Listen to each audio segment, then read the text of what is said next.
이스타TV와 함께하고 있는 홈케어 탈모 증상 완화 기능성 화장품입니다. 루트닉 TGF9이고요. 스트레스 받으시는 분들 많죠. 어쩔 수가 없죠. 그리고 남자뿐만이 아니라 요즘에는 여성분들도 출산 이후에 고생하시는 분들이 너무 많아요. 네. 막 한 움큼씩 빠진다 이거 어떡하냐. 그래서 좀 이마가 넓어지는 느낌이에요. 뭐 그래 이게 네. 왜냐면 혹시 유전적으로 누가 봐도 탈모가 왔다 이런 거 말고 조금 의심되는 분들 있잖아. 그런 분들을 위해서 자가진단 질문을 한번 저희가 드려볼게요. 첫 번째, 가족 중에 탈모가 진행 중인 사람이 있다. 이러면 이제 또 생각을 한번 하셔야 되고, 각질이나 비듬이 눈에 자주 좀 띈다. 그리고 좀 두피가 간질간질하다. 이것도 좀 이제 약간 걱정해야 되는 부분이 있는 거고, 정수리나 이마가 좀 넓어지는 느낌이다. 머리카락이 잘 끊어지고 하루에 60개 이상 빡빡 좀 많이 빠지는 것 같다. 네. 병원에 가서 찬우 형처럼 우리가 했잖아. 심는 거. 이식 수술을 하는 경우도 있고 또 약물 치료를 하시는 경우도 있는데 여건상 그게 어려운 경우도 있단 말이에요. 아니면 약물 치료를 하는데 좀 시너지를 내고 싶은 분들도 있을 거고, 그런 경우에 이 루트닉 TGF9을 쓰시면 되는데, 탈모 예방을 하고 싶다. 이거 지금은 전혀 없어. 근데 예방을 좀 하고 싶다거나, 탈모약은 아직은 좀 부담스러운데, 혹은 출산 이후에 여성분들께서 탈모가 시작됐다거나,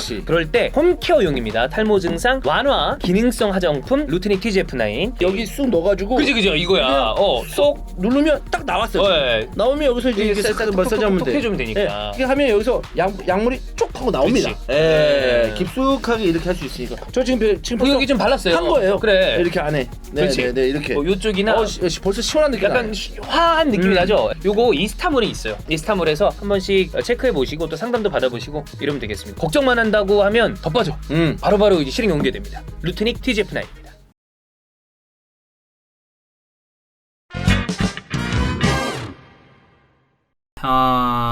사실 경기 자체는 그래도 잘했거든요. 그렇죠. 근데 이제 분명 중요한 순간에 느껴졌던 그 아쉬운 선택들 있잖아요. 일단 첫 번째 뭐 교체가 좀 늦는다든지, 그리고 왜 또 다소 부진한 스털링의 톱기용이 나왔냐는. 그리고 이제 이걸로 인해서 사실 우리가 탈곡기를 예전에 또 했었던 감독이기도 하고.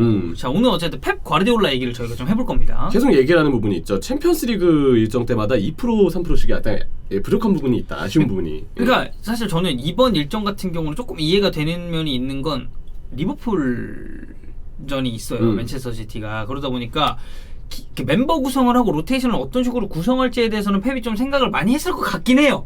근데 어쨌든 아쉽죠. 그렇죠. 결과 자체가. 뭐 어쨌든 너무 골도 득점하지 못하고 좀 패배를 했다는 부분에서의 어떤 아쉬움도 있겠고, 결국 이제 한 대회에서의 어떤 아쉬운 선택들이 연이어서 이어지고 있고, 그 맥락이 크게 다르지 않습니다. 왜냐면 뭐 스털링과 같은 선수들의 어떤 기용은 사실 지난 시즌 챔피언스리그 결승 때도 토너먼트 때 스털링 없이 잘 풀어나왔는데 갑자기 기용을 하면서 결승전에 그러면서 오히려 좀 중요한 순간에 팀의 퍼포먼스가 떨어진 거 아니냐라고 그렇죠. 이제 얘기를 좀 해왔었는데, 결국 비슷한 맥락에서 또 패배 선택이 챔피언스리그에서는 그게 팀에게 2%나 3%의 아쉬움을 항상 안긴다는 거. 그리고 그 차이 때문에 원하는 결과를 이제 만들지 못한다는 점에서 우려를 좀 많이 받게 되는 부분이 있는 것 같아요. 그러니까 이 뭐 비단 결승뿐만이 아니라 그 챔피언스리그 길목길목에서 만났을 때 사실 뭐 토트넘 상대로도 예전에 그랬었고, 그렇죠. 본인이 이제 평소에 하지 않았었던 이제 다른 유형의 시도를 했다가, 그리고 사실 리옹도 그렇지. 저는 뭐 비슷하다고 보고요. 그때 3백 선택이라든지. 뭐 그런 선택들이 사실 펩을 뭐 놀리는 분들 말로는 저 명장병이다라는 얘기를 하기도 하잖아요. 그러니까 그런 부분에 있어서의 비판에서 좀 자유로울 수 없도록 만드는 게 아닌가라는 생각이 들어요. 결국 이제 그동안 펩 과르디올라의 맨시티를 보면서 좀 누적됐던 아쉬운 부분들, 그리고 이번 경기에서 좀 느껴졌던 아쉬운 부분들이 정리를 해보면은 뭐 5가지, 한 4-5가지 정도 되는 것 같습니다. 일단은 스털링의 톱 기용은 확실히 좀 패착이었다고 생각이 들어요. 왜냐면 스털링의 제로톱은 이전에 리그 경기에서도 스털링이 제로톱으로 나왔을 때 좋은 기억은 사실 없었어요. 보통은 뭐 그래서 리그에서도 페란토레스의 그렇죠. 페란토레스 톱하고 아니면 뭐 이제 덕배를 뭐 제로톱으로 쓰던지, 포든의 제로톱으로 쓰던지. 네, 그렇죠. 이런 식으로 오히려 제로톱은 스털링을 조금 피하는 게 중요한 순간에 좀 더 낫다라는 얘기들 많이 했었는데, 저는 이 얘기를 할 때마다 드는 생각이, 전문 톱이 지금 맨시티가 어쨌든 부재잖아요. 가브리엘 제주스가 있지만 제주스도 뭐 윙포워드로 들여서 쓴다든지, 아니면 제주스의 톱 자리에서의 어떤 기량 자체에 아쉬움이 있다든지 하는 등의 아쉬움이 있는데, 저는 이 톱 자리를 볼 때마다 드는 생각이 리암 델랍. 로리 델랍의 아들이죠.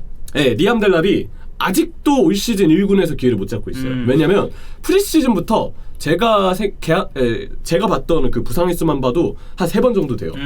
계속 연달아서 부상을 지금 델랍 선수가 당하고 있다 보니까 지금 사실 어린 선수지만 이미 U23 뭐 프리미어리그 2라고 부르죠. 2라고 부르는 그 리그에서 델랍 선수는 굉장히 많은 스탯을 쌓았고 기량도 입증을 했어요. 그러면 분명 이 상황에서 1군에서 기회를 받을 법도 한데 분명 나올 만한 상황인데 근데 부상 때문에 자꾸 그 기회들을 놓치고 있는 게 그러니까 맨시티 팬들은 리암 델랍의 1군 콜업을 굉장히 바라고 있었습니다. 그렇죠. 네. 그래서 기대를 되게 많이 했었어요. 음. 네, 근데 어찌다가 형철이가 얘기했던 대로 이런 부상도 계속해서 있었고 그러다 보니까 기회를 못 잡고 이건 사실 부상이 잦아지면 이건 기량이랑도 결국 직결되거든요. 그렇죠. 그러니까 이게 조금 좀 아쉽죠. 그러니까 리암 델랍이 나와서 좀 전문 톱의 자리를 채워주면 스쿼드 뎁스의 어떤 문제도 해결될 수 있고 또 델랍 선수에게도 성공적인 데뷔 기회가 될 수, 데뷔까지는 아니고 성공적인 그 정착 성장 그렇죠. 기회가 될 수도 있고 1군 무대에서의 그 이제 완전히 좀 녹아드는 그렇죠. 그런 모습을 보여줄 수가 있으니까. 데뷔 자체는 뭐 지난 시즌부터 계속 리그에서 간간히 나오긴 했었고 네. 컵대회도 나오고 했었지만 이제 진짜 꾸준하게 기회를 받아야 되는데 기회를 부상으로 놓치고 있어서 이게 팀에게도 해가 좀 되고 있습니다. 맨시티 팬들도 굉장히 네. 좀 아쉬워할 것 같고요. 이래서 아쉬운 부분이 있고 자, 어쨌든 패배에 조금 아쉬운 선택은 스털링의 톱 기용. 네. 분명 이전에도 스털링을 톱으로 기용했던 부분은 조금 아쉬운 성과로 이어졌던 경우들이 많았기 때문에 네. 같은 선택이 반복된 것에 대한 아쉬움은 느낄만 합니다. 자, 두 번째는 늦은 교체 타이밍. 교체 혹은 타이밍. 챔피언스리그는 5명을 교체할 수 있는데 이 5명의 소진이 이번에도 다 되지 않았다는 거에 대한 아쉬움은 좀 있는 것 같아요. 일단 첫 번째 교체가 68분에 그릴리시 빼고 포든을 넣었습니다. 그쵸. 그릴리시가 이날 그렇게 좋은 폼은 아니었는데 그러면서 이제 포든 선수가 들어왔고 78분에 스털링 역시도 좀 좋지 않았죠. 그러니까 2명을 교체했단 말이에요. 네, 지금 스털링 맨시티가. 빼고 제수스를 넣었어요. 네. 이외의 선수들을 교체하지 않았습니다. 그 교체 투입된 선수들에게 1, 20분 정도의 시간 동안 차이를 만들려고 하는 거는 좀 가혹한 일이죠. 왜냐면 그렇죠. 교체 타이밍이 좀 빨랐어야 돼요. 특히나 지금 제수스의 경우는 78분에 들어갔기 때문에 사실상 20분도 뛰지 못하고 15분 남짓 뛰고 끝이었어요. 그러니까 차라리 이게 58분, 68분이었으면 얘기가 조금 달라질 수 있다는 얘기잖아요. 그렇죠. 그리고 마레즈와 같이 조금 이제 환경 변화나 옵션 변화가 필요한 상황에서 물론 마레즈가 뭐 완전 그릴리시보다는 좀 나았다고 보이긴 합니다만 분위기 전환을 위해서는 이쪽의 카드도 좀 교체를 해줄 수 있는 어떤 판단이 필요했잖아요. 네. 근데 단순한 교체 2장으로 끝났다는 거 그리고 타이밍이 분명 빠르지 않았다는 거. 펩이 사실 그 교체를 많이 안 하긴 해요. 리그에서도 많이 보면은 뭐 아예 교체 안 하고 끝낸 경기도 있었고 한 명 교체하고 끝낸 경기도 있었고 막 이러다 보니까. 그렇죠. 근데 이제 부진한 선수에 대해서는 조금 더 빠른 변화가 필요하지 않나라는 그런 느낌은 있습니다. 그런 아쉬운 어떤 선택들이 들었고 교체에 대해서는 얘기가 좀 나올 만한 부분이 있었다고 보이고요. 세 번째는 이제 파이널 서드 전술입니다. 좌우 측면 크로스 위주로 펩 가르디올라가 계속 선수들에게 좀 전술 지시했는데 포체티노는 좀 수비적으로 이제 경기를 운영을 했죠. 그래서 선수들이 중앙 수비 블록 위주로. 네, 중앙으로 백포가 좀 많이 모였고 측면 공간을 일부러 좀 맨시티에게 허용해준 느낌이 있어요. 근데 맨시티가 그 측면 공간 내에서 크로스만 대체적으로 마무리 시에 반복을 했습니다. 이게 결국 문제가 되는 거는 중앙 쪽에 이미 박스 안에 파리의 어떤 수비수들은 다 밀집되어서 대비를 하고 있는데 이쪽으로 뭔가 볼을 투입하는 수단이 단순한 크로스에만 의존됐다는 것 자체가 아쉬움이 크다고 생각이 들어요.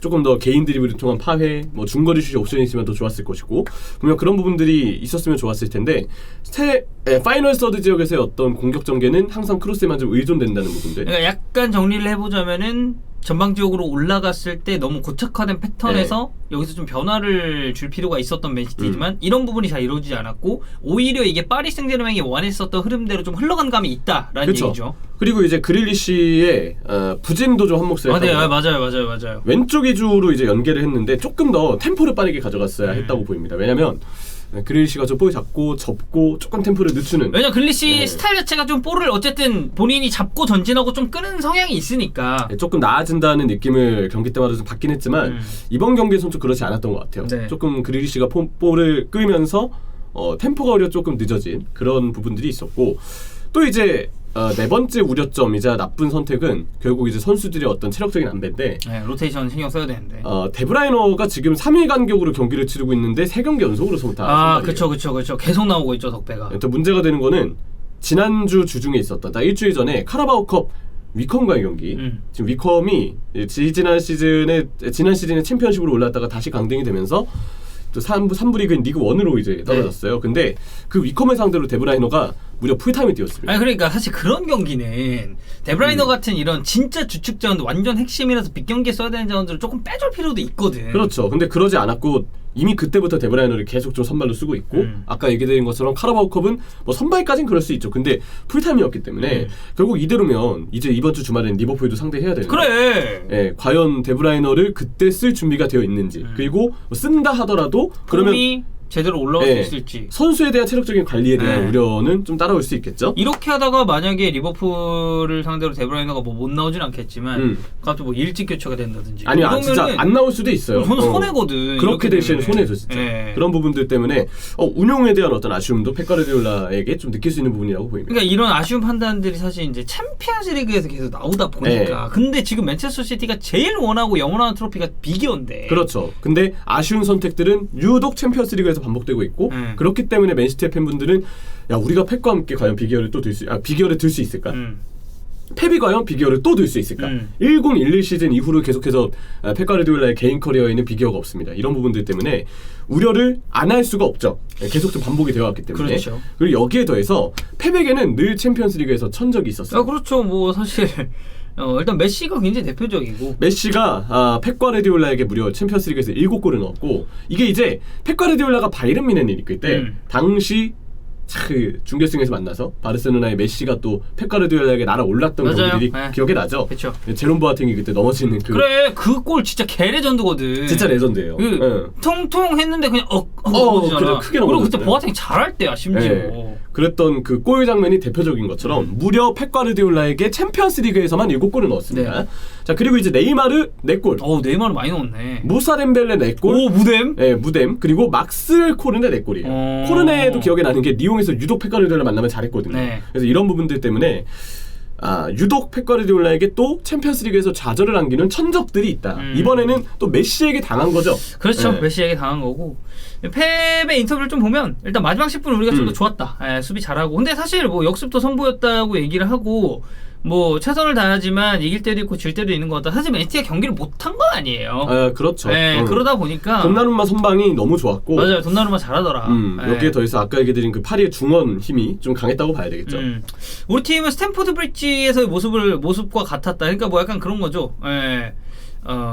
뭐 이기기 위해서 노력은 했습니다만 어쨌든 파리 생제르맹은 승리를 위해서 그렇게 많은 것이 필요하지 않았고 결국 승리를 거머쥐었다라고 얘기하는 거 보면은 그러니까 결국 스탠포드 브릿지 첼시전에서 했던 것만큼 잘했는데 결국에는 파리 생제르맹에 어쨌든 패배를 했기 때문에 이런 내용의 인터뷰가 나오지 않았나라는 생각이 좀 들고 이런 말을 했군요. 오늘 밤 잘 먹고 와인 한 잔 마시고 회복하면서 일요일 리버풀전을 준비하겠다. 네. 클럽이 그 얘기했더만 뭐라고 했죠? 화풀이 하면 어떡하냐고 맨시티가. 맞아요. 그 얘기는 했었죠. 근데 인터뷰는 뭐 일단 그렇다 치지만 결국 이제 팬분들이 우려하는 건 야 우리 진짜 비기어 들 수 있을까요? 펩 가르디올라가 계속 뭔가 아쉬운 판단들, 아쉬운 선택들을 중요한 승부처마다 하고 있기 때문에 분명히 우려스러운 거 사실입니다. 아니 그리고 맨시티 팬분들은 설령 올해 리그를 놓치더라도 챔스를 드는 걸 그게 제일 더 원하실 분들이 저는 많다고 봐요. 구단마다 각 트로피에 대한 동기부여가 다른 부분들이 분명히 있거든요. 리버풀은 정말 리그 우승을 염원을 했었고 그런 부분들이 그렇기 있었고. 때문에 18-19 때 챔스를 우승을 했지만 리그 리그가 우승을 놓친 게 중요하다라고 너무 얘기했죠. 아쉬웠었고 그런 것처럼 맨시티에게 필요한 거는 지금 딱 명문으로 가는 확실한 도약. 그래. 비기어예요. 파리, 아틀레티코, 네. 맨시티 다 비기어가 필요한 팀들이거든요. 그렇죠. 그래서 네. 펩 가르디올라가 이번 시즌에도 혹시 아쉬운 판단을 이어서 하지 않을까. 이제는 진짜 펩 가르디올라도 다시 한번 좀 챔피언스 리그에서의 좋은 성과가 필요한 때라고 보입니다. 우려되는 부분이 좀 있습니다. 네.